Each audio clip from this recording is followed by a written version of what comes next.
તો કેમ છો મિત્રો? મજામાં ભાઈ? મજામાં તો હશે જ તો દાઢી પાટી કરાવીને આવતા રહ્યા છીએ ભાઈ, બરોબર. અને તમે લોકો આજ કંટાળ્યા છે મારે, એ તો નક્કી જ છે. પણ મેં આજે નક્કી કર્યું હતું કે આજના દિવસમાં, રવિવારના દિવસે 10 વિડીયો બનાવવાના છે. તો આજે આ છેલ્લો વિડીયો છે ભાઈ, બરોબર. વેદાંત ભણીને તાવ ચડી ગયો એમ ને?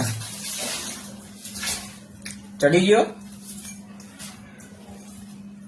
કે મને તાવ ફરીથી ચડી ગયો? અમાર વૈદ્ય એમ નહીં બોલે ભાઈ, બરોબર. તો ભાઈ ભૂલચૂક થઈ તો માફ કરજો ભાઈ, બરોબર. આજના દાડામાં તમને ગાંડા કરી નાખ્યા છે, હેરાન કરી નાખ્યા છે. ઘડીક ખાન વિડીયો બરોબર બનાવ્યો છે. પણ મારું આજ ટાર્ગેટ હતું કે મારા 10 વિડીયો બનાવવાના છે, અને આ છેલ્લો વિડીયો છે ભાઈ, બરોબર. ટ્રેન્ડિંગ તો મળીએ તાણ હવે. હા એવું જ થયું. વચ્ચે બનાવશું, ટાઈમ મળે તો બનાવશું વિડીયો, બરોબર. ચલો તાણ મળીએ આગળના વિડીયોમાં.